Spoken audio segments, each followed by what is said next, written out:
evening and a warm welcome to State of Business on Art Television. I'm Heshain Ali and let's have a look at the headlines first. ADB warns that the contraction of the economy of Sri Lanka in 2020 would be worse. Half of our population is not having the healthy normal weight. Health Ministry laments. News in detail. Asian Development Bank states that the economic recovery, which was underway in the third quarter of Sri Lanka, was hampered by the new outbreak of a coronavirus wave. The ADB also warns that it would worsen the contraction of the economy in 2020. Issuing the Asian Development Outlook supplement for December 2020, ADB states that developing Asia is now forecast to contract by 0.4% in 2020, less than the 0.7% contraction envisaged in the Asian Development Outlook 2020 update in September. It further states that the earlier South Asia forecast for 6.8% contraction is upgraded to 6.1% in line with an improved projection for India as recovery accelerates from 9% contraction to 8% and that the growth will return in 2021 at 7.2% in South Asia.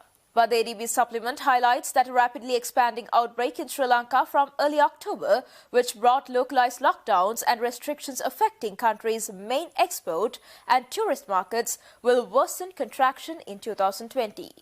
Moreover, ADB notes that the inflation projection for South Asia in 2020 is raised from 5.2% in the update to 6.2%, largely to accommodate a 2020 inflation projection for India revised up from 4.5% in the update to 5.8%.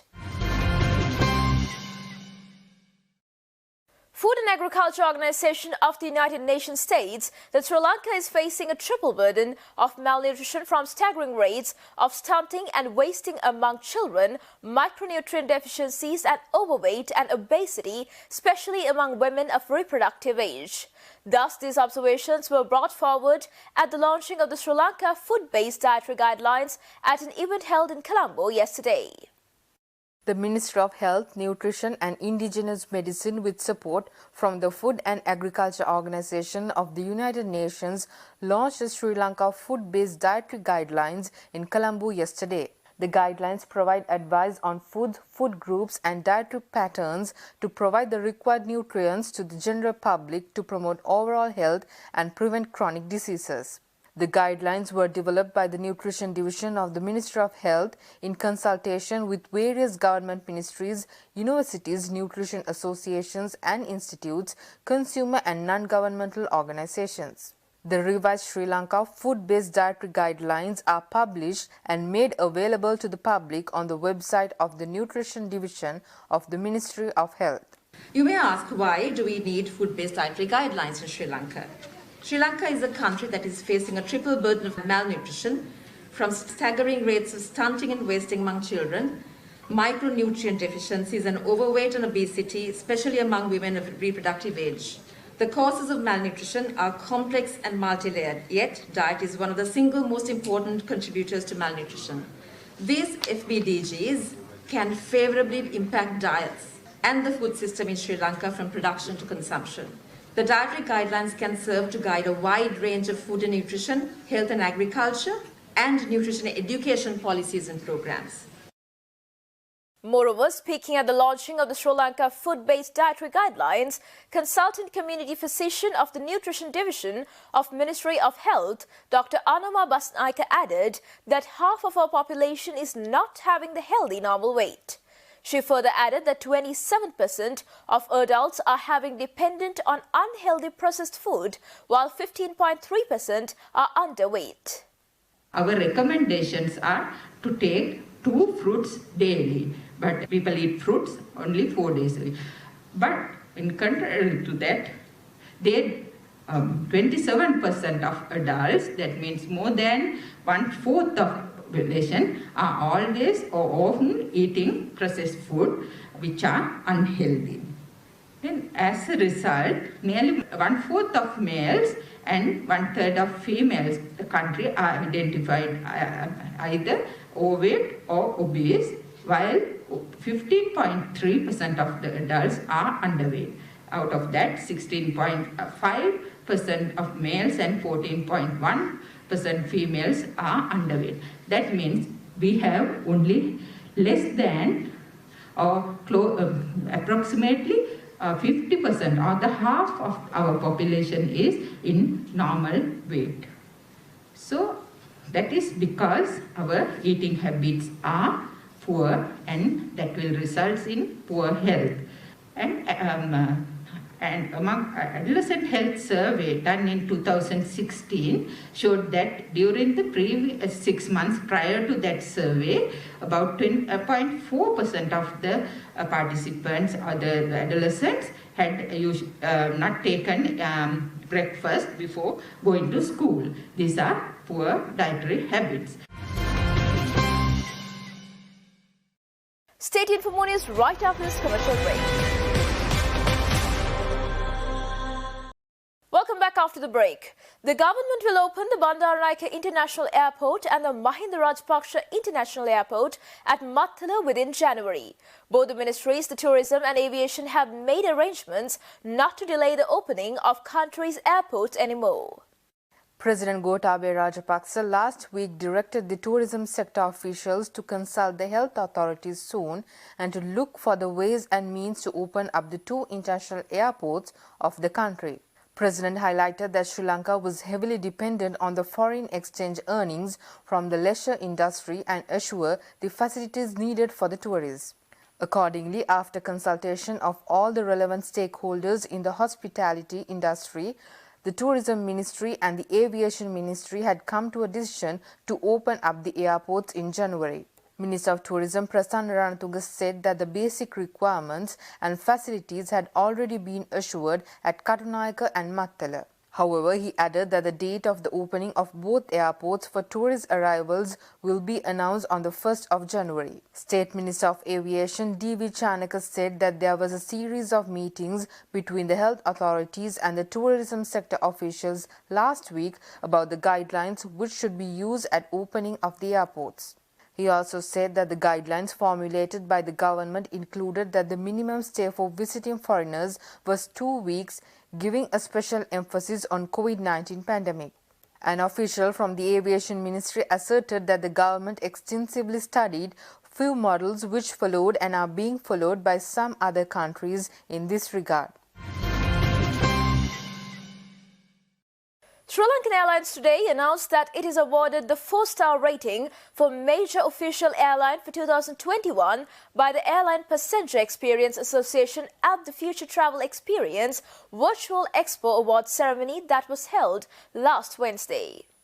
The Airline Passenger Experience Association is one of the world's largest international airline associations. Apex announced the recipients of the industry's most anticipated honor, the Apex Official Airline Ratings, which is the airline industry's first rating program based solely on verified and certified neutral third-party passenger feedback that assesses the overall flight experience on a number of aspects including seat comfort, cabin service, food and beverage, entertainment and Wi-Fi. Commenting on the airline's latest achievement, CEO of Sri Lankan Airlines, Vipula Gunathilaka, said that this 4-star ranking reaffirms Sri Lankan Airlines' position as a global leader, and the national carrier is honoured to be recognised for the 5th consecutive year. Other recent wins of the Sri Lankan Airlines include Pacific Asia Travel Association Gold Award 2020, World's Leading Airline to the Indian Ocean title for the 4th consecutive time, and Asia's Leading Airline to the Indian Ocean title for the 3rd consecutive time at World Travel Awards 2019. Investment institution First Capital Holdings states that the prevalent upsurge in the stock market was highly accelerated in this week. It further added that the market saw the 3 billion plus turnover levels throughout the week. The uptrend in the market has been continuing on for another 1 week, with the market passing the 6,600 mark also this week after around 3 years. So with that, we've saw a significant increase in turnover levels, and throughout the week we saw 3 billion plus turnover levels, and on the 9th of December, Wednesday, we saw turnover levels exceeding the 5 billion mark also. That's the largest turnover we've seen in the recent past. So with that, overall, we saw a significant amount of retail activity in the market. And what we are experiencing is that there's a change in the market where the market investors are moving from the retail favorite counters into more blue chip counters. If you take the foreign side of it, we've seen continuous foreign outflows this week as well, and we are now very near 50 billion net outflow is recorded currently. Head of Research of First Capital, Dimantha Matthew, added that the investors should look out for the bargain in blue chip counters in the weeks ahead. Looking at the upcoming week, with the market having experienced a continuous run, we are sort of seeing we are likely to see a slowdown in the overall market in the coming weeks. Also, we have to keep in mind that the festive season is around the corner, and with that, also a slowdown can happen, and the retail activity is likely to slowly die down during the upcoming couple of weeks. In addition to that, we feel that there could be less high net worth and institutional activity as well. Even foreign activity is likely to die down over the next couple of weeks. We feel that investors should continue to look out for bargains in the blue chip counters because most of these counters are trading at heavy declines. Specifically, investors need to look into the capital goods counter and the banking sector counters. So we feel that there will be higher level of turnover and interest in more of these blue chip counters in the upcoming weeks ahead. Stay tuned for stock updates. Welcome back after the break. The trading at Colombo Stock Exchange ended on a mixed note today. The All Share Price Index gained 5.17 points to close at 6,614.56, and the S&P SL20 dropped 0.68 points to close at 2,627.81. Turnover was 2.9 billion rupees and over 305 million shares were traded. Up next are forex rates.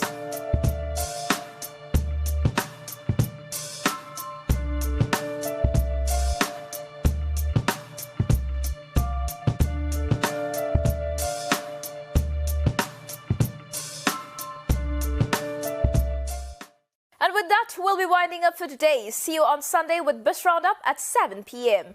Until then, take care and good night.